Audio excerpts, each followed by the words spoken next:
Hello my dear children, hope you all are doing good. So in the previous class we have discussed regarding the supplementary section, which was the first lesson, the story of Dharmavyadha, isn't it? Who was Dharmavyadha and what and all his objectives and all those things we have learned in particular lesson, story of Dharmavyadha, isn't it? So we learned a lot of moral from that particular lesson, isn't it? All of you have watched the video that I have sent and also the notes that I have sent regarding story of Dharmavyadha, isn't it? So today let us start a new poem. The poem name is Somebody's Mother. What is the poem name? Poem name is Somebody. Somebody means someone else, not my mother. Okay, somebody's mother. Mother means ತಾಯಿ ಅಲ್ವಾ, ಬೇರೆ ಯಾರು ಒಬ್ಬರ ತಾಯಿಯ ಕುರಿತು ಇರ್ತಕ್ಕಂತಹ ಒಂದು poem ಇದೆ ಇವತ್ತು. ನಿಮಗೆ ಅರ್ಥ ಆಗ್ತಾ ಇದೆಯಾ? So somebody's mother, it is written by Mary Doe Brain. Who's the writer or the poet of this lesson? The poem is Mary Doe Brain. So who is Mary Doe Brain? Let us see. All of you open page number 91 from your textbook. Page number 91. Somebody's Mother. It is written by Mary Doe Brain. Mary Doe Brain, she's a poet. He is a poet, author and lyricist, was a New Yorker. He's from New York. He's not from India. He's from New York. Many of her poems and children's books are published by international publishers. In the sense, most of her writings are related to children. Okay, so she used to publish a lot of books related to children, and she has provided lyrics for the famous piano piece Hearts and Flowers. Okay, it is a very very famous and greatest piano piece. The name of the piano piece is Hearts and Flowers. What she did, she provided the lyrics. Okay, ಅವಳೇ ಬರೆದಿರ್ತಕ್ಕಂತಹ ಒಂದು piano piece ಅದು ಯಾವುದಿದು, Hearts and Flowers. This narrative poem extols the kindness shown by a boy towards a poor woman. So in this particular poem, Somebody's mother, what we are going to learn here is, so being a human being is very very easy task ಅಲ್ವಾ. ಮನುಷ್ಯ ಅನ್ಸ್ಕೊಳ್ತಕ್ಕಂಥದ್ದು ಭಾರಿ ಸುಲಭ. ಆದರೆ what is very very important, the most important thing is to be human. Understanding the difference? Being human, ಮನುಷ್ಯತ್ವವನ್ನ ಹೊಂದತಕ್ಕಂತಹದ್ದು ತುಂಬಾ ಮಹತ್ವ ಅಲ್ವಾ. ಎಲ್ಲರೂ ಮನುಷ್ಯರಾಗಿರ್ತಾರೆ ಅಲ್ವಾ. ಸೃಷ್ಟಿಯಲ್ಲಿ ಎಲ್ಲರೂ ಮನುಷ್ಯ ಜನ್ಮವನ್ನು ಎತ್ತಿ ನಾವೆಲ್ಲ ಹುಟ್ಟಿದೀವಿ. ಆದ್ರೆ ಎಲ್ಲಾ ಮನುಷ್ಯರಿಗೂ ಮನುಷ್ಯತ್ವ ಇರುತ್ತಾ? Does everyone can show that kindness or truthfulness, being honest or whatever it is? No, isn't it? Very very rare people can, they will be cultivating such kind of good habits in their lives, isn't it? So this is one of the story. Even though it is a poem, it is a kind of a narrative story. It is a kind of a story where a good boy, a good lad, one of the good boy who helped a old woman. ಅರ್ಥ ಆಗ್ತಾ ಇದೆಯಾ? Old woman, ಒಬ್ಬ ಅಜ್ಜಿಯನ್ನ ಕಾಪಾಡಿರ್ತಕ್ಕಂತಹ, ಅವಳಿಗೆ ಸಮಯಕ್ಕೆ ಸರಿಯಾಗಿ ಸಹಾಯವನ್ನ ಮಾಡಿರ್ತಕ್ಕಂತಹ ಒಬ್ಬ ಹುಡುಗನ ಕುರಿತು ಇರ್ತಕ್ಕಂತಹ ಒಂದು ಪೋಯಂ. ಯಾವುದು? Somebody's Mother. Okay, so if you open this page number 91, you can see 3 different types of picture over there. Can all of you open the page number 91? Okay, in the first picture there is a man walking, okay, wearing glasses. Actually he is blind, that is the reason he is holding the stick and walking. Just beside him there is a boy. He is laying on the road in the pool of blood. Maybe he met with an accident. Because of the accident he is laying in the pool of blood. And in the second picture, a boy is going with a walking stick. Okay, he is not having one leg, alva? Physically challenged person who is a lame anta ನಾವು ಅಂತೀವಿ ಅಲ್ವಾ, physical challenged, ಕಾಲಿಲ್ಲ ಅವನಿಗೆ, ಒಂದು ಕಾಲಿಲ್ಲ, ಅದರಿಂದ ಸಪೋರ್ಟ್ಗೋಸ್ಕರ ಒಂದು ಸ್ಟಿಕ್ಕನ್ನು, ಎರಡು ಸ್ಟಿಕ್ಕನ್ನು ಅವನು ಹೀಗೆ ಹಿಡ್ಕೊಂಡಿದ್ದಾನೆ. The next thing is, there is an old man walking, isn't it? There is an old man walking.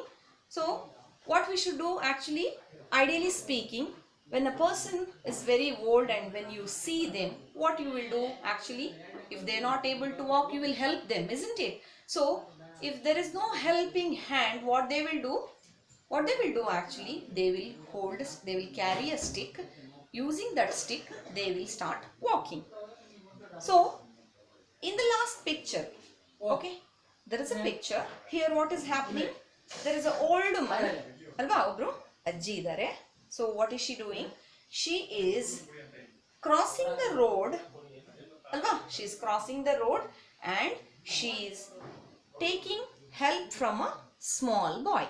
These are the three pictures you can see in page number 91, isn't it? Can all of you see this? So what we have to do is, if you come across such these kind of situation in your life, let's say an example, so you're day in and day out in a society or in your house or in your village, town, wherever you go, near where you're going to school or hospital or wherever, isn't it? So on the way you might have seen these kind of things, isn't it, where you can notice a person who is physically challenged or old people, they will be walking. Okay, so how many of you will give a helping hand? Tell me. So can all of you give a helping hand to such people, those who are physically challenged, those who are very, I mean to say, those who are blind and those who are very old? Can you help them? Can you help them? So if you cultivate such good habit, it is very, very good. There is a person, I mean, there is something is always watching at your behavior. Who's that? God ಅಲ್ವಾ. ದೇವರು ಮೇಲಿಂದ ನಮ್ಮನ್ನ ಏನ್ ಮಾಡ್ತಾ ಇರ್ತಾನೆ, watch ಮಾಡ್ತಾ ಇರ್ತಾನೆ ಅಲ್ವಾ. ಯಾರು ಪ್ರಪಂಚದಲ್ಲಿ ಯಾರು ನಮ್ಮನ್ನ ನೋಡ್ಲಿ ಅಂತ ನಾವು ಒಳ್ಳೆ ಕೆಲಸವನ್ನ ಮಾಡಬಾರ್ದು ಅಲ್ವಾ ಮಕ್ಕಳೇ.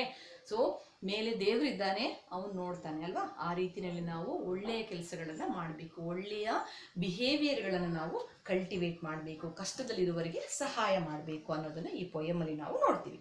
So let us start the poem. Let me read the poem for you. Okay, so the woman was old and rugged. You have to keep your finger on the line which I am reading and you have to hold a pencil. Okay, so the poem starts, it is in the page number 92. All of you open page number 92, hold one pencil. Okay, you have to keep one pencil, keep your finger on the line that I am reading. The woman was old and rugged and grey and bent with the chill with the winter's day. The street was wet with the recent snow and the woman's feet were aged and slow.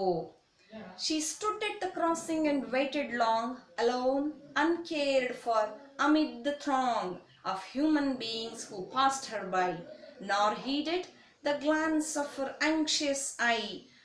Down the street with the laughter and shout, glad in the freedom of school let out, came the boys like a flock of sheep, hailing the snow, piled white and deep.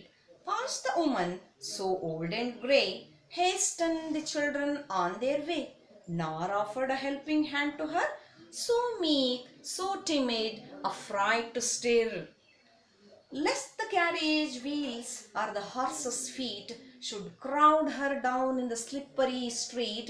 At last came one of the merry troop, the gayest laddie of all the group. He paused beside her and whispered low, I will help you across if you wish to go.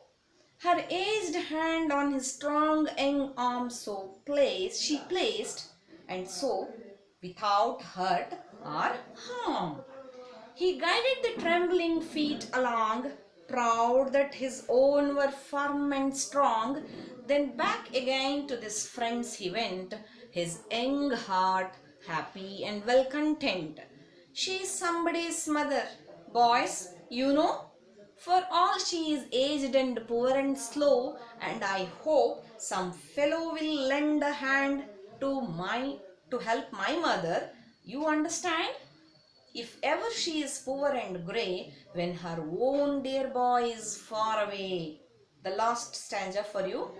And somebody's mother bowed low her head in her home that night, and the prayer she said was, what was the prayer? God be kind to the noble boy who is somebody's son and pride and joy, written by Mary Doe Bray. So, by reading the poem, you might have understood some 40 or 50%. Let me discuss the poem, or let me explain the poem for you. All of you open page number 92. Okay? Okay. Once upon a time, let's say, since it is the poet is from New York, let's say it has happened in New York. Okay, New York ಅಂತಕ್ಕಂತಹ ಒಂದು ನಗರದಲ್ಲಿ ಆಗಿರ್ತಕ್ಕಂತಹ ಒಂದು incident ಅಂತ ನಾವು ಅಂದ್ಕೊಳ್ಳೋಣ. Okay, so in New York and all in foreign countries usually how the winter season will be, winter season ಅಲ್ಲಿ ತುಂಬಾ ಚಳಿಯಾಗಿರುತ್ತೆ, ಮಂಜು ಕವಿದಿರುತ್ತೆ ಅಲ್ವಾ, ಎಲ್ಲ ಕಡೆ ತುಂಬಾ ತಣ್ಣನೆಯ ವಾತಾವರಣ, ಚಿಲ್ಡ್ ಅಟ್ಮಾಸ್ಫಿಯರ್ ಇರುತ್ತೆ ಅಲ್ವಾ, ಎಲ್ಲ ಗಿಡ ಮರಗಳ ಮೇಲ್ಗಡೆ ಎಲ್ಲ ನೀವು ಮಂಜು ವೈಟ್ ಆಗಿರುತ್ತೆ, ಮನೆಗಳೆಲ್ಲ ರೋಡ್ ಎಲ್ಲ ವೈಟ್ ಆಗಿರುತ್ತೆ, ನೋಡಿದಿರಿ ನೀವು ಅಲ್ವಾ, ಸ್ನೋ ಇಂದ. Because of the snow the entire atmosphere will become ಏನೋ ವೈಟ್ ಆಗಿರುತ್ತೆ ಅಲ್ವಾ, ನೋಡಿದಿರಿ ನೀವು. ಆ ತರ ಒಂದು situation, it is a winter season. The woman was old and rugged and grey. Rugged means badly torn. Badly torn. It is there in your glossary. Cloths badly torn. She was wearing a sari or a dress which was badly torn. Okay, she was old lady and rugged and grey. Usually, even though after we getting old, the hair will become white. We won't say it is a white hair. We call it as grey hair. Remember that. Okay. So, she was very, how was the appearance? In the first stanza, poet is explaining or narrating the appearance of that particular old lady. How was she? She was very old, wearing a rugged cloths. Okay, ಹರಿದಿರ್ತಕ್ಕಂತಹ ಬಟ್ಟೆಗಳನ್ನು ಹಾಕೊಂಡಿದ್ದಾಳೆ, with the grey hair and bent with the chill. Bent means bend down with the chill. Chill means what? Cold. Because of the cold of the winter's day. You all know the seasons, isn't it? Seasons, summer, winter, rainy season, you all are aware of it. So, winter's day, it is a kind of a winter day. Winter means you all know it will be a kind of a very chill atmosphere. Since she was very old, wearing torn cloth and having a grey hair, she bent down because she was very old. The street was wet with the recent snow. Wet means what? Wet means because of the snow it became wet. Wet ಅಂದ್ರೆ ಏನು? ಏನಾಗಿದೆ? ನೀರಿನಲ್ಲಿ ಒದ್ದೆ ಆಗಿರ್ತಕ್ಕಂತಹ street road ಇದೆ ಅಲ್ವಾ? ಯಾಕೆ? ಮಂಜುಗಡ್ಡೆಯಿಂದ ಅಥವಾ ಹಿಮದಿಂದ ಕೂಡಿರ್ತಕ್ಕಂತಹ ವಾತಾವರಣ ಇರೋದ್ರಿಂದ ಆ ರೋಡಲ್ಲಿ ಏನಾಗಿದೆ, ಎಲ್ಲ ಕಡೆ ತಣ್ಣನೆಯ ವಾತಾವರಣ ಇದೆ, ಸ್ಲಿಪ್ಪರಿ ಅಟ್ಮಾಸ್ಫಿಯರ್ ಇದೆ. ಇದು situation. You have to understand and you have to imagine this particular situation. ಏನಾಯ್ತು ಮುಂದೆ ನೋಡ್ಕೊಳ್ಳಿ. The street was wet with a recent snow and the woman's feet were aged and slow. Foot is a singular form. I mean to say, ಒಂದು ಪಾದಕ್ಕೆ ಏನಂತೀವಿ? Foot ಅಂತೀವಿ ಅಲ್ವಾ. ಎರಡು ಇದ್ದಾಗ ಫೀಟ್ ಅಂತೀವಿ ಅಲ್ವಾ. ಅದದ್ದು ಪ್ಲೂರಲ್, ಅದು ನೆನ್ಪಿಟ್ಕೊಳ್ಳಿ. Feet, foot, feet. So how was her feet? ಹೇಗಿತ್ತು ಅವಳ ಪಾದಗಳು? Because of the chill and cold weather and she was very aged. She was walking very slow. Understanding? In the first stanza, you learned about her appearance. ಗೊತ್ತಾಗಿದೆ ನಿಮ್ಗೆ situation, ಈಗ ಗೊತ್ತಾಗಿದೆ. ಆ aged woman ಹೇಗೆ ಕಾಣಿಸ್ತಾ ಇದ್ದಾಳೆ, ಯಾವ ರೀತಿಯ ಬಟ್ಟೆ ಹಾಕೊಂಡಿದ್ದಾಳೆ, ಹೇಗೆ ವಾಕ್ ಮಾಡ್ತಾ ಇದ್ದಾಳೆ ಅಂತ ನಿಮ್ಗೆ ಅರ್ಥ ಆಯ್ತಾ? Looking forward to the next stanza. She stood at the crossing and waited long, alone, uncared for amid and throng. She stood at the crossing. She wanted to cross the road. Okay, she was coming. She wanted to cross the road and she wanted to reach her home. That is the reason she was waiting.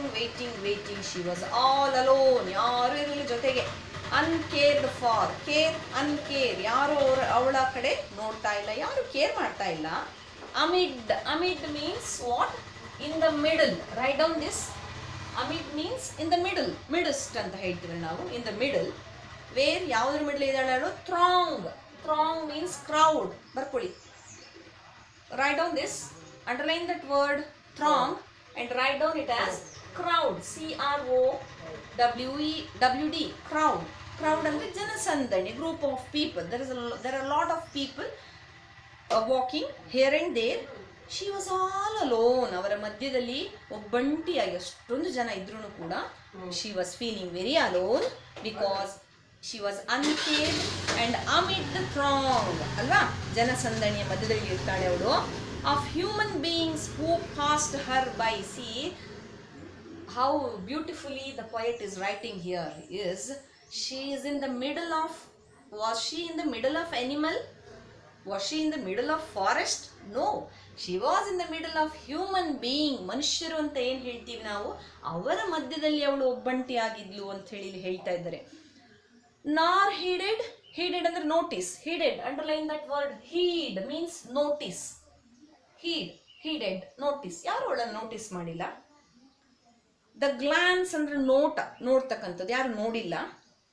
Of her anxious eye. Anxious, underline that word. Anxious means to become nervous. Anxious ಅಲ್ವಾ, ತುಂಬಾ ಭಯದಿಂದ anxious, nervous ಆಗಿದ್ದಾಳೆ ಅವಳು. ಯಾರು ನನಗೆ ಸಹಾಯ ಮಾಡ್ತಾ ಇಲ್ಲ, ರೋಡ್ ಕ್ರಾಸ್ ಮಾಡಬೇಕು, ಸರಿಯಾಗಿ ಕಾಣ್ತಾ ಇಲ್ಲ, ವಯಸ್ಸಾಗಿದೆ, ಹೀಗೆ ಬಾಗಿದ್ದಾಳೆ, ರೋಡ್ ಕ್ರಾಸ್ ಮಾಡಬೇಕಾಗಿದೆ, ಯಾರು ಸಹಾಯಕ್ಕೆ ಬರ್ತಾ ಇಲ್ಲ ಮಕ್ಕಳೇ. ಏನಾಗಿದೆ ನೆಕ್ಸ್ಟ್ ನೋಡ್ಕೊಳ್ಳಿ, third ಸ್ಟ್ಯಾಂಜಾ. Down the street at that point of time. ಏನಾಯ್ತು? ಡೌನ್ ದ ಸ್ಟ್ರೀಟ್, ಅಲ್ಲಿ ರೋಡಿನ ಕೆಳಗಡೆ ಇರ್ತಕ್ಕಂಥ ಒಂದು ಸ್ಕೂಲಲ್ಲಿ ಮಕ್ಕಳನ್ನ ಸಂಜೆ ಬಿಡ್ತಾರೆ. ವಿತ್ ಲಾಫ್ಟರ್ ಅಂಡ್ ಶೌಟ್, ಜೋರಾಗಿ ಕೂಗೋದು, ನಗೋದು, ಕಿರ್ಚೋದೆಲ್ಲ ಕೇಳಿಸ್ತಾ ಇದೆ. Glad in the freedom of school, let out. Glad means happy. Write down this word. Glad means happy. Glad, happy. Okay, so usually evening time when the school let out, ಶಾಲೆ ಬಿಟ್ಟಂತಹ ಸಂದರ್ಭದಲ್ಲಿ ಮಕ್ಕಳೆಲ್ಲ ನೀವೆಲ್ಲ ಹೇಗೆ ಕುಣಿತೀರಾ, ಕುಪ್ಪಳಿಸ್ತೀರಾ, ಕುಣಿತೀರಾ, ಹಾರ್ತೀರಾ ಅಲ್ವಾ? ಆ ರೀತಿಯ ಒಂದು ಸಿಚುವೇಶನ್ ಇದೆ. ಕೇಳಿಸ್ತಾ ಇದೆ ಅವಳಿಗೆ. she can hear that loud noise. Mean to say, children, they were shouting, they were screaming, they were laughing. Okay, the children were very happy because it was the time of a school let out. ಶಾಲೆ ಬಿಡ್ತಕ್ಕಂತಹ ಸಂದರ್ಭ, ತುಂಬಾ ಖುಷಿಯಾಗಿದ್ದಾರೆ ಮಕ್ಕಳೆಲ್ಲ, ಹೊರಗಡೆ ಬರ್ತಾ ಇದ್ದಾರೆ. Came the boys like a flock of sheep. See, flock means group of sheep. We call it as flock. It is a collective noun. It is an example for collective noun. You all have read collective noun, the meaning of collective noun and the examples of collective noun in 6th standard itself. 6th, 7th, this is 8th standard. You should be aware of for the group of sheep, what we call it as flock of sheep. ಅಂದ್ರೆ ಕುರಿಯ ಹಿಂಡು ರೀತಿಯಲ್ಲಿ ಬರ್ತಾ ಇದ್ದಾರೆ ನೋಡಿ. It is also an example of a simile. Figure of speech ಅಲ್ಲಿ simile ಒಂದು example. ಇದು ಯಾವುದು, ಯಾವ ರೀತಿ ಬರ್ತಾ ಇದ್ದಾರೆ? How children are coming, they are coming like a flock of sheep. ಕುರಿಯ ಮಂದೆ ರೀತಿಯಲ್ಲಿ ಬರ್ತಾ ಇದ್ದಾರೆ. ಕುರಿಯ ಹಿಂಡು ಹೇಗೆ ಬರುತ್ತೆ ಅಲ್ವಾ, ಒಂದ್ರಿಂದ ಕೂಕೊಂಡು ಹಾಕೊಂಡು ಬರ್ತಾ ಇರುತ್ತಲ್ವಾ ಅವುಗಳು, ಹಾಗೆ ಬರ್ತಾ ಇದ್ದಾರೆ ಮಕ್ಕಳು. Example for simile, figures of speech ಅಲ್ಲಿ ಅಲ್ವಾ. So here hailing the snow. Hailing means welcoming. Hailing ಅಂದ್ರೆ welcoming. It is there in your glossary. Hailing ಅಂದ್ರೆ ವೆಲ್ಕಮ್ ಮಾಡ್ಕೋತಾ ಇದ್ದಾರೆ. ಯಾವುದನ್ನ? ದ ಸ್ನೋ ಅಲ್ವಾ. All these while they were sitting inside the classroom. Once the school let out, once the school closes for the particular day, ಆ ದಿನಕ್ಕೆ ಶಾಲೆ ಮುಗಿದ ತಕ್ಷಣ ಎಲ್ಲರೂ ಆ ಸ್ನೋನಲ್ಲಿ ಆಟ ಆಡೋದಕ್ಕೆ ಸ್ಟಾರ್ಟ್ ಮಾಡ್ತಾರೆ. They were welcoming the snow. Piled, white and deep. Piled ಅಂದ್ರೆ what we say, it is there in your glossary. Put one on another. Books ನ ಹೀಗೆ ಒಂದ್ರ ಮೇಲೆ ಒಂದು ಇಟ್ಟಾಗ ಏನಾಗುತ್ತೆ, ಹೀಗೆ ಒಂದ್ ಮೇಲೆ ಒಂದು ಬುಕ್ಸ್ ಹೀಗೆ ಹೀಗೆ ಇಟ್ಟಾಗ ಏನಾಗುತ್ತೆ, ಇದು ಪೈಲಿಂಗ್ ಅಪ್ ಅಂತ ಕರೀತಾರೆ ಅಲ್ವಾ. ಪೈಲ್ಡ್ ಅಪ್ ಅಂದ್ರೆ ಪುಟ್ ಒನ್ ಆನ್ ಅನದರ್, ಒಂದ್ರ ಮೇಲೆ ಒಂದನ್ನ ಇಟ್ಕೊಂಡ ಹೋದಾಗೆ ಅದನ್ನ ಪೈಲಿಂಗ್ ಅಪ್ ಅಂತ ಕರೀತಾರೆ. ಪೈಲ್ಡ್ ಅಪ್ ಅಂತ ಕರೀತಾರೆ. ಸೊ ಇವಾಗ in offices you might have seen ಅಲ್ವಾ, ಅಪ್ಲಿಕೇಶನ್ಸ್ ಅಥವಾ old records are piling up. ಯಾವುದನ್ನು ಅವರು ನೋಡಿಲ್ಲ ಸರಿಯಾದ ಸಮಯದಲ್ಲಿ ಅಂದ್ರೆ ಏನಾಗುತ್ತೆ, ಒಂದ್ರ ಮೇಲೆ ಒಂದು ಇಡ್ತಾ ಏನಾಗುತ್ತೆ, ಅದರದ್ದು ಒಂದು ರಾಶಿ ಬಿದ್ದು ಹೋಗ್ಬಿಡುತ್ತೆ. Piled up and the sense ಒಂದ್ರ ಮೇಲೆ ಒಂದು ಇಡ್ತಕ್ಕಂತಹದ್ದು. ಆ ಮಂಜುಗಡ್ಡೆ ಹಾಗೆ ಒಂದ್ರ ಮೇಲೆ ಬಿದ್ದು ಪೈಲ್ಡ್ ಅಪ್ ಹಾಗೆ ರಾಶಿ ಆಗಿತ್ತಂತೆ. ಅದರ ಜೊತೆಯಲ್ಲಿ ಅವರು ಆಟ ಆಡ್ತಾ ಇದ್ರಂತೆ ಮಕ್ಕಳು. They were welcoming, they were healing the snow. Okay, next, pass the woman so old and grey.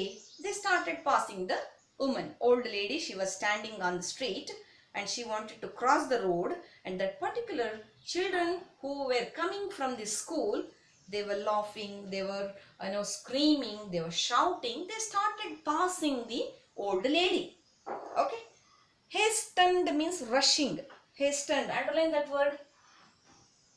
that word called hastened means rushing, going very fast.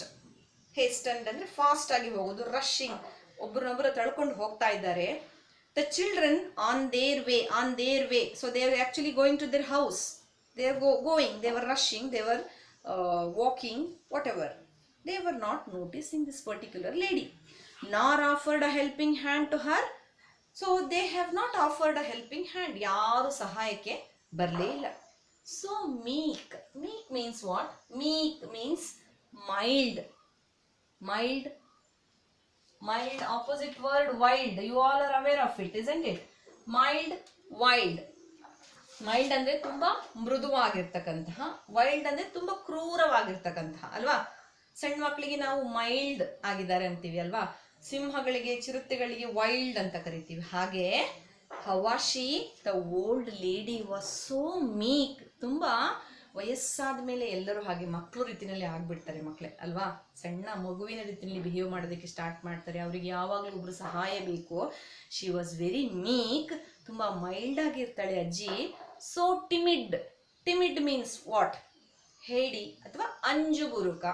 Since ವಯಸ್ಸಾಗ್ತಾ ಬಂದಾಗೂ ದೇಹದಲ್ಲಿ ಬ್ಲಡ್ ಪ್ರಮಾಣ ಕಡಿಮೆ ಆಗ್ತಾ ಹೋಗುತ್ತೆ. ಯಾವುದೇ ರೀತಿಯ ಸ್ಟ್ಯಾಮಿನಾ, ಶಕ್ತಿ ಅವರಿಗೆ ಇರೋದಿಲ್ಲ, ಧೈರ್ಯ ಇರೋದಿಲ್ಲ. First of all they will not be having courage. So that is the reason they will be A kind of a helpless people ಅಲ್ವಾ. ಅವರಿಗೆ ಧೈರ್ಯ ಬರಲ್ಲ. ಯಾವುದೇ ಕೆಲಸವನ್ನ ಮಾಡಬೇಕು ಅಂದಾಗ ವಯಸ್ಸಾದ ಮೇಲೆ ಅವರು ಹಿಂಜರಿತಾರೆ, ಯಾವುದೇ ಕೆಲಸವನ್ನ ಮಾಡೋದಕ್ಕೆ ಹಿಂಜರಿತಾರೆ ಅವರು. ಆದ್ರಿಂದ ಸೋ ಟಿಮಿಡ್ ಮೀನ್ಸ್ ಅಂಜುಬುರುಕ ಅಥವಾ ಲ್ಯಾಕ್ ಆಫ್ ಕರೇಜ್ ಅಂತ ಹೇಳ್ಬೋದು. Right down, timid means lack of courage. And afraid to stir ಅಲ್ವಾ, ರೋಡನ್ನ ಕ್ರಾಸ್. ಸ್ಟಿರ್ ಮೀನ್ಸ್ ಏನಂತಾರೆ, ಬೆರೆಸ್ತಕ್ಕಂತಹದ್ದು, ತಿರುಗಿಸ್ತಕ್ಕಂತಹದ್ದು ಅಲ್ವಾ, ತಿರುಗಾಡೋದು ಅಥವಾ ಓಡಾಡೋದು ಅಂತ ಇಲ್ಲಿ ಅನ್ಕೋಬಹುದು ನೀವು. ರೋಡನ್ನ ಕ್ರಾಸ್ ಮಾಡೋದಕ್ಕೆ ಅವಳು ಭಯವನ್ನ ಪಟ್ಲು ಅಂತ ನೀವು ಅರ್ಥ ಮಾಡ್ಕೊಳ್ಳಿ.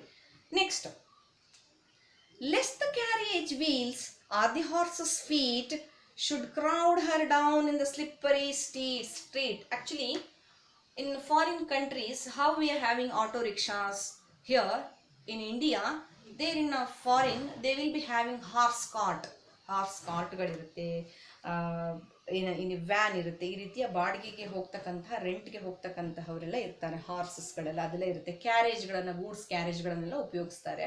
ಅವರೆಲ್ಲ ಹೋಗ್ತಾನೆ ಇದ್ದಾರೆ, ಯಾರನ್ನು ಇವಳ ಕಡೆ ಗಮನವನ್ನ ಮಾಡ್ತಾ ಇಲ್ಲ. ಅಟ್ ಲಾಸ್ಟ್ ಸ್ಲಿಪ್ಪರಿ ಸ್ಟ್ರೀಟ್ ಅಂದ್ರೆ ಏನು? Slippery street means because of the heavy fall of the snow the road was very slippery. Slippery ಅಂದ್ರೆ ಏನು? ತುಂಬಾ ಜಾರುತ್ತಾ ಇತ್ತು. ಯಾಕೆ?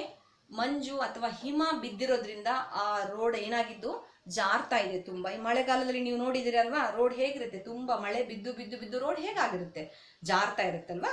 Similarly at that point of time, because of the snow the road was very slippery. Understanding? Moving forward the next line. At last came one of the merry troop. Merry means happy. Okay, merry ಅಂದ್ರೆ ತುಂಬಾ ಸಂತೋಷವಾಗಿರ್ತಕ್ಕಂತಹ, troop ಅಂದ್ರೆ group. The gayest laddie, gay means ಗೇಯೆಸ್ಟ್ ಅಂದ್ರೆ happiest ಅಂತ ಅರ್ಥ. Underline ಮಾಡ್ಕೊಳ್ಳಿ, ಬರ್ಕೊಳ್ಳಿ. ಗೇಯೆಸ್ಟ್ means happiest. ಗೇಯೆಸ್ಟ್ ಇದೆಲ್ಲದೂ ಕೂಡ ಗೇಯೆಸ್ಟ್, ಗ್ಲಾಡ್ ಇದೆಲ್ಲ ಹ್ಯಾಪಿಗೆ ಸಿನಾನಿಮ್ಸ್. ಸಿನಾನಿಮ್ಸ್ ಅಂದ್ರೆ ಗೊತ್ತಲ್ಲ ನಿಮಗೆ, I have told you, I have explained. Synonyms ಬರೀರಿ ಅಂತ ನಿಮಗೆ ಎಕ್ಸಾಮ್ ಅಲ್ಲಿ ಕೇಳಿದಾಗ ಯಾವ್ದಾದ್ರು ಒಂದು ವರ್ಡ್ ಕೊಟ್ಟು ಅದರ ಸಿನಾನಿಮ್ ಬರೀರಿ ಅಂದ್ರೆ ಅದರ ಆಪೋಸಿಟ್ ಬರೆಯೋದಲ್ಲ. ಸಿನಾನಿಮ್ ಬರೀರಿ ಅಂದ್ರೆ ಅದಕ್ಕೆ ಸಿಮಿಲರ್ ಆಗಿರ್ತಕ್ಕಂತಹ ಅರ್ಥವನ್ನ ಕೊಡುವಂತಹ ಪದವನ್ನ ಬರಿಬೇಕು. ಎಕ್ಸಾಂಪಲ್, ಹ್ಯಾಪಿ ಅಂತ ವರ್ಡ್ ಕೊಟ್ರೆ ನೀವು what you have to write, glad, gay, gayest, ಆ ತರ ಪದಗಳು. ಫಾಸ್ಟ್ಗೆ ಇವಾಗ ಕ್ವಿಕ್, ಸ್ಪೀಡ್, ಆ ತರ ಸಿನಾನಿಮ್ಗಳು ಅಂತಂದ್ರೆ ಏನು, ಸಿಮಿಲರ್ ಆಗಿರ್ತಕ್ಕಂತಹ ಅರ್ಥ ಬರುವಂತಹದ್ದು. ಅರ್ಥ ಆಗ್ತಾ ಇದೆಯಾ? ಆಂಟೋನಿಮ್ಸ್ ಅಂದ್ರೆ ಏನು, it is different. Antonyms means opposite words ಅಲ್ವಾ. Dirty antonym is what, clean. Hard, soft. Day, night. Understanding, all of you? Understanding? Fine. Moving forward to the next line. Have you all understood so far? At last came one of the merry troop. ಖುಷಿಯಾಗಿ ಮಾತಾಡ್ಕೊಂತ ಬರ್ತಾ ಇದ್ದಾರೆ, ಒಂದು ಮಕ್ಕಳ ಗುಂಪು ಬರ್ತಾ ಇದೆ. The gayest laddie, laddie means, lad means boy ಅಲ್ವಾ. lad means boy, laddie ಅಂದ್ರೆ ಒಬ್ಬ ಹುಡುಗ, ಖುಷಿಯಾಗಿ ಬರ್ತಾ ಇದ್ದಾನೆ ಒಬ್ಬ ಹುಡುಗ. ಆಫ್ ಆಲ್ ದಿ ಗ್ರೂಪ್, ಆ ಗ್ರೂಪ್ ಅಲ್ಲಿ ಇರ್ತಕ್ಕಂತಹ ಎಲ್ಲಾ ಹುಡುಗರಿಗಿಂತ ತುಂಬಾ ಸಂತೋಷವಾಗಿ ಕಾಲ ಕಳೀತಾ ಓಡಾಡ್ಕೊಂತ ಬರ್ತಾ ಇದ್ದಾನೆ ಒಬ್ಬ ಹುಡುಗ. He passed beside her. Passed ಅಂದ್ರೆ ಏನು, when you are playing the video you will pause it off. Pause ಅಂದ್ರೆ ಟೈಮ್ ಬೀಯಿಂಗ್ ಅದನ್ನ ಏನ್ ಮಾಡೋದು, ಸ್ಟಾಪ್ ಮಾಡ್ತಕ್ಕಂಥದ್ದು. We call it as pause, pause ಮಾಡೋದು ಅಲ್ವಾ. You might have seen in Bigg Boss. Bigg Boss ಅಲ್ಲಿ ಆಕ್ಷನ್, ಪಾಸ್, ಆಕ್ಷನ್, ಪಾಸ್ ಅಂತಾರೆ, ನೋಡಿದಿರಲ್ವಾ. That is pause. Passing for some time, ಕೆಲವೊಂದು ಕ್ಷಣ ನಿಲ್ತಾನೆ ಅವನು. ಎಲ್ಲಿ ನಿಲ್ತಾನೆ, beside Har. Beside is an example of for the preposition ಅಲ್ವಾ. ಪ್ರಿಪೋಸಿಷನ್ ಶೋಸ್ ದಿ ಪೊಸಿಷನ್ ಅಲ್ವಾ.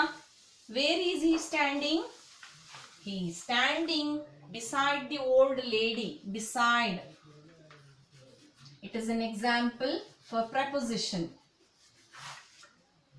Understanding? Preposition ಗೊತ್ತಲ್ಲ ನಿಮಗೆ, in, out, beside, above, below ಅಲ್ವಾ. ಸೊ ಇದೆಲ್ಲದು ನಾವು ಪ್ರಿಪೋಸಿಷನ್ ಅಂತ, ಎಕ್ಸಾಂಪಲ್ ಅಂತ ಕರಿತೀವಿ. ಪೊಸಿಷನ್ ನ ತೋರಿಸ್ತಕ್ಕಂತಹದ್ದು ಅಲ್ವಾ. Where is he standing, he paused beside her. her, who is her, ಯಾರು, ಹರ್ ಅಂದ್ರೆ ಯಾರು, ಓಲ್ಡ್ ಲೇಡಿಯ ಪಕ್ಕದಲ್ಲಿ ಬಂದು ಒಬ್ಬ ಹ್ಯಾಪಿಯೆಸ್ಟ್ ಲ್ಯಾಡ್, ಒಬ್ಬ ಸಂತೋಷದಿಂದ ಇರ್ತಕ್ಕಂಥ ಒಬ್ಬ ಹುಡುಗ ಬಂದು ನಿಂತ್ಕೋತಾ ಇದ್ದಾನೆ. And ವಿಸ್ಪರ್ಡ್ low. ವಿಸ್ಪರ್ಡ್ ಅಂದ್ರೆ ಏನು, ವಿಸ್ಪರ್, ಪಿಸು ಮಾತು ಹೇಳ್ತಾ ಇದ್ದಾನೆ. ಏನಂತ, I will help you across if you wish to go. I will help you across if you wish to go. ನೀವು ಹೋಗ್ಬೇಕು ಅಂದ್ರೆ ನಾನು ನಿಮ್ಗೆ ಸಹಾಯ ಮಾಡ್ತೀನಿ. ನೋಡಿ, all these while there were lot of crowd, so many people were walking and so many children, they came out of the school and they were just going. No one was giving helping hand to her, but this lad, this boy wanted to help that particular old lady. ನೋಡಿ, 1000ಕ್ಕೆ ಅಥವಾ 100ಕ್ಕೆ ಒಬ್ಬರು ಒಳ್ಳೆ ಮನುಷ್ಯರನ್ನ ನೀವು ಪ್ರಪಂಚದಲ್ಲಿ ನೋಡ್ತೀರಾ, ಹಾಗೆ ಇವನು ಹಾಗೆ ಇರ್ಬೋದು ಅಲ್ವಾ. ಸೊ ಅಂತ ಹುಡುಗ ಬಂದು ಹೇಳ್ತಾ ಇದ್ರೆ ಏನಂತ, I will help you across ಅಲ್ವಾ, if you wish to go. ನೀವು ಮನೆಗೆ ಹೋಗ್ಬೇಕು, ರೋಡ್ ಕ್ರಾಸ್ ಮಾಡಬೇಕು ಅಂದ್ರೆ ನಾನು ನಿಮ್ಗೆ ಸಹಾಯ ಮಾಡ್ತೀನಿ. ನೋಡಿ, this will come for your extracts. ಎಕ್ಸ್ಟ್ರಾಕ್ಟ್ಸ್ಗೆ ಬರುತ್ತೆ ಕ್ವೆಶನ್, 3 marks ಕ್ವೆಶನ್ ಎಕ್ಸ್ಟ್ರಾಕ್ಟ್ಸ್ಗೆ ಬರುತ್ತೆ. I will help you across if you wish to go. Who said this? The happiest lad. You have to remember, this is from somebody's mother. Happiest lad, a boy told to whom? Whom was it said to? It was said to the old woman. ಅಜ್ಜಿಗೆ ಹೇಳ್ತಾ ಇದ್ದಾನೆ ಅಲ್ವಾ. So where she wanted to go ಅಂತ question ಇರ್ಬೋದು. where she wanted, what she wanted to go? She wanted to cross the road ಅಲ್ವಾ. her aged hand, on his strong Young arm ಅಂದರೆ ಅವನ ಕೈ ತೋಳಿನಲ್ಲಿ ಅವಳ ವಯಸ್ಸಾಗಿರ್ತಕ್ಕಂತಹ ಕೈಯನ್ನು ಹೀಗೆ ಹಿಡ್ಕೋತಾ ಇದ್ದಾನೆ. ಆ್ಯಂಡ್ ಶಿ ಆಲ್ಸೋ ಪ್ಲೇಸ್ಡ್, ಹೀಗೆ ಹೆಗಲ ಮೇಲೆ ಕೈಯನ್ನು ಹಾಕ್ಕೊಂಡು, and so without hurt or harm they started crossing the road. ಅವಳಿಗೆ ಯಾವುದೇ ರೀತಿ ತೊಂದರೆ ಆಗದೆ ಇರುವ ಹಾಗೆ ಅವನು ರೋಡನ್ನು ಕ್ರಾಸ್ ಮಾಡೋದಕ್ಕೆ ಸ್ಟಾರ್ಟ್ ಮಾಡ್ತಾನೆ. And what he did, he guided the trembling feet along. Trembling means what? Shivering, or ಏನು ವಯಸ್ಸಾದ್ಮೇಲೆ ನಡುಗ್ತಾ ಇರ್ತಾರೆ ಅಲ್ವಾ, ಬಾಡಿ ಅನ್ನೋದು ನಡುಗ್ತಾ ಇರುತ್ತೆ, ಅದನ್ನ ಗೈಡ್ ಮಾಡ್ತಾನೆ. You have to go this way, don't go there is a hole ಅಂತ ಹೇಳ್ತಾನೆ, ಅವನು ಗೈಡ್ ಮಾಡ್ತಾನೆ. ಅಲಾಂಗ್, ಫೀಟ್ ಅಲಾಂಗ್, ಜೊತೆ ಜೊತೆಯಲ್ಲಿ ನಡ್ಕೊಂಡು ಹೋಗ್ತಾ ಇದ್ದಾನೆ. Who was going? A boy was going. Is going along with whom? is going along with the old lady. Where was this happened? On the street. New York ಅಲ್ಲಿ ಒಂದು street ಅಲ್ಲಿ ಅಂತ ಅನ್ಕೊಳ್ಳೋಣ. Proud that his own were firm and strong. See, when he was guiding the old lady, that happiest boy, he was thinking, see, I am a young boy, I am having my firm and strong feet. ಅಲ್ವಾ, ನಮಗೆ ವಯಸ್ಸಾಗಿಲ್ಲ, ನಾವೆಷ್ಟು strong ಆಗಿದ್ದೀವಿ ಅಲ್ವಾ, ಆದರೆ ಇವ್ರಿಗೆ ನೋಡಿ ಪಾಪ ಅಲ್ವಾ, ವಯಸ್ಸಾಗಿದೆ, ಯಾರು ಅವರಿಗೆ ಸಹಾಯ ಮಾಡಬೇಕು, ಯಾರಾದ್ರೂ ಸಹಾಯ ಮಾಡಬೇಕಲ್ವಾ ಅಂತ ಅವನು ಅನ್ಕೋತಾನೆ. Then back again to his friend. So he helped her to cross the road. That lady, she went to her house, ಹೋಗ್ತಾಳೆ. After that what happened, that boy came back to the same troop. Okay, his friends were waiting there. Okay, after crossing the road, he left the woman near her house and he came back to the troop. ಅವನ friend circle ಅನ್ನ ಬಂದು ಸೇರ್ಕೋತಾ ಇದ್ದಾನೆ. His young heart happy and well content. See, whenever you help someone you feel very happy. Actually I feel very happy. Even though I am giving 1 rupee to other people, I will feel very happy. Don't you feel very happy? Yes, by helping others we should feel very happy. Because we never know tomorrow how it will be ಅಲ್ವಾ. Future ಹೇಗಿರುತ್ತೆ ಅಂತ ನಮ್ಗೆ ಗೊತ್ತಿರಲ್ಲ. ನಾಳೆ ದಿನ ಬೇರೆಯವರು ನಮ್ಗೆ ಸಹಾಯ ಮಾಡ್ಬೋದು, ನಮ್ಮ ಮಕ್ಕಳಿಗೆ ಸಹಾಯ ಮಾಡ್ಬೋದು, ನಮ್ಮ ಅಪ್ಪ ಅಮ್ಮನಿಗೆ ಸಹಾಯ ಮಾಡ್ಬೋದು. ಆದ್ದರಿಂದ ಎಟ್ ದಿಸ್ ಮೂಮೆಂಟ್ ನೀನು ಕಷ್ಟದಲ್ಲಿರೋರಿಗೆ ಸಹಾಯವನ್ನು ಮಾಡಬೇಕು. That is the reason he felt very very well and very content. ಒಂದು ಒಳ್ಳೆ ಕೆಲಸ ಮಾಡಿದ್ದೀನಿ ಅಂತ ಅವನು ಅನ್ಕೋತಾನೆ. ನೆಕ್ಸ್ಟ್ ಟೂ ಸ್ಟ್ಯಾಂಡರ್ಸ್ ಇದೆ, ನೋಡ್ಕೊಂಬಿಡಿ. She is somebody's mother. Boys, you know, he is telling his boys, what is he telling? She is somebody's mother. ಯಾರ್ದೋ ಒಂದು ತಾಯಿಯವರು. For all she is aged and poor and slow. ಅಲ್ವಾ, ಎಲ್ಲರ ಅಪ್ಪ ಅಮ್ಮ ಕೂಡ ಒಂದು ದಿನ ವಯಸ್ಸಾಗ್ತಾರೆ, ಏಜ್ ಆದ್ಮೇಲೆ ಎಲ್ಲರೂ ಕೂಡ ಬಡವ ಆಗ್ತಾರೆ. ಅಂದ್ರೆ ಏನು, ಬೆಂಟ್, ತಲೆ ಬಾಗುತ್ತೆ, ಬೆನ್ನು ಬಾಗುತ್ತೆ, ಓಡಾಡೋದಿಕ್ಕೆ ಆಗಲ್ಲ, ನಿಧಾನವಾಗಿ ಓಡಾಡ್ತಾರೆ. ಎಲ್ಲರೂ ಲೈಫು ಹಾಗೆ ಆಗೋದು, ನಾಳೆ ದಿನ ನಾವು ಆಗೋದು ಹಾಗೆ ಅಲ್ವಾ ಅಂತ ಹೇಳ್ತಾ ಇದ್ದಾನೆ ಅವನು. And I hope some fellow will lend. Lend means what? Lend, borrow. Lend ಅಂದ್ರೆ ಏನು, ಕೊಡೋದು. borrow ಅಂದ್ರೆ ಏನು, ತಗೊಳ್ಳೋದು, ರಿಸೀವ್ ಮಾಡ್ಕೊಳ್ತಕ್ಕಂಥದ್ದಲ್ವಾ. ಲೆಂಡ್, ಯಾರೋ ಒಬ್ರು ನಮ್ಮ ಯಾರಿಗೆ, to help my mother. You understand, ಅಂದ್ರೆ ನನ್ನ ತಾಯಿಗೆ ಮುಂದೊಂದು ದಿನ ಯಾರೋ ಒಬ್ರು ಸಹಾಯ ಮಾಡ್ಬೋದು. They will give their helping hand, ಕೊಡ್ಬೋದು. If ever she is poor and grey, ಅವಳು ಯಾವತ್ತಾದ್ರೂ ಒಂದಿನ ಏಜ್ ಆಗಿರುವಂತಹ ಕಾಲದಲ್ಲಿ ಓಡಾಡೋದಕ್ಕೆ ಆಗದೆ ಇರುವಾಗ, ರೋಡ್ ಕ್ರಾಸ್ ಮಾಡೋದಕ್ಕೆ ಆಗದೆ ಇದ್ದಾಗ, when her own dear boy is far away. Far means what? ದೂರ. Near means ಹತ್ತಿರ. Far, near ಅಲ್ವಾ. when you all or we are all ಅಂದ್ರೆ ಈಗಿನ ಯಂಗರ್ ಜನರೇಷನ್, ನಾವು ಓದಾದ್ಮೇಲೆ ಏನ್ ಮಾಡ್ತೀವಿ, ಬೇರೆ ಬೇರೆ ಕಡೆ ಹೋಗಿ ಸೆಟಲ್ ಆಗ್ಬಿಡ್ತೀವಿ ಅಲ್ವಾ. ಹಳ್ಳಿಯಲ್ಲಿ ಅಪ್ಪ ಅಮ್ಮ ಎಲ್ಲ ಇರ್ತಾರೆ, ಏಜ್ ಆಗಿರೋರು ಇರ್ತಾರೆ, ಅವರು ಒಂದ್ ಕಡೆ ಎಲ್ಲ ಹೋಗ್ಬೇಕಾಗಿರುತ್ತೆ. ಆಗ ಇನ್ಯಾರೋ somebody soon may come and help them. Then how do you feel? You feel very happy. ಯಾರೋ ಒಬ್ರು ನನಗೆ ಸಹಾಯ ಮಾಡಿದ್ರು ಅಂತ ಅಮ್ಮ ಹೇಳಿದಾಗ ನಿಮ್ಗೆ ಖುಷಿ ಆಗಲ್ವಾ?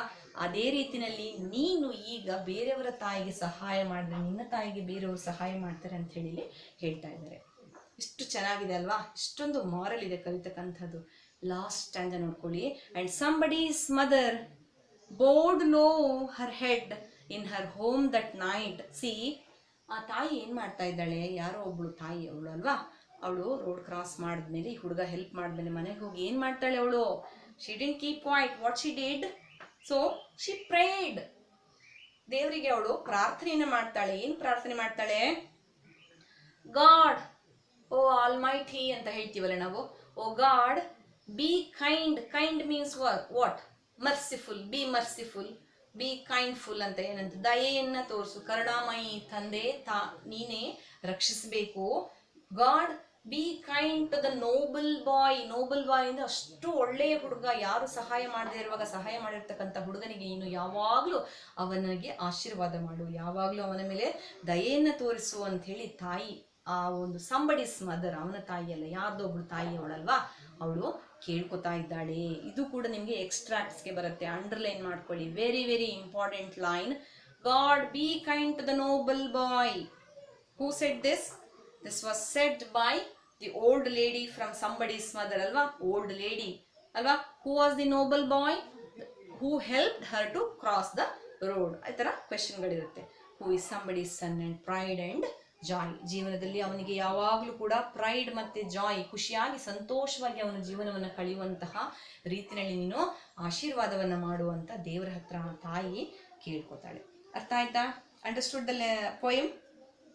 ಓಕೆ, ಸೊ ಗ್ಲಾಸರಿಯಲ್ಲಿ ಇರ್ತಕ್ಕಂಥದ್ದನ್ನು ಓದಿ. You have to read this particular poem once again 2-3 times. Poem ಅನ್ನು ಓದಿ, ನಿಮಗೆ ಅರ್ಥ ಆಗುತ್ತೆ. ಅರ್ಥ ಆಗ್ತಾ ಇದೆಯಾ? ಸೊ ಕ್ವೆಶ್ಚನ್ ಅಂಡ್ ಆನ್ಸರ್ಸ್ ನಾನು ನೆಕ್ಸ್ಟ್ ಕ್ಲಾಸಲ್ಲಿ ಕಳಿಸ್ತೀನಿ, ನೆಕ್ಸ್ಟ್ ವಾಟ್ಸಪ್ ಗ್ರೂಪಲ್ಲಿ ಹಾಕ್ತೀನಿ ನಾನು. Fine, okay. ಈ ರೀತಿಯ ಒಳ್ಳೆಯ ಗುಣಗಳನ್ನು ನಾವು ಲೈಫಲ್ಲಿ ಬೆಳೆಸ್ಕೊಂಡಾಗ ಮಾತ್ರ ನಮ್ಮನ್ನು ಮನುಷ್ಯರಂತ ಕರೆಯೋದು ಮಕ್ಕಳೇ. ಒಳ್ಳೆ ಮಾರಲ್ಲಿ ಇರ್ತಕ್ಕಂತಹ ಪೊಯಮ್ ಅಲ್ವಾ? Hope you all enjoyed this particular poem. Fine. So I'm going to stop the class now. Okay. In the next class, we are going to learn the supplementary reading, second lesson, the earthquake. Okay, page number 159. 159. Read this particular lesson. It is a folk tale, very very funny, and also it is a folk tale. You like it very much. Okay, read it once. So any which way I am going to explain in the next class. Fine. Thank you all. Have a nice day.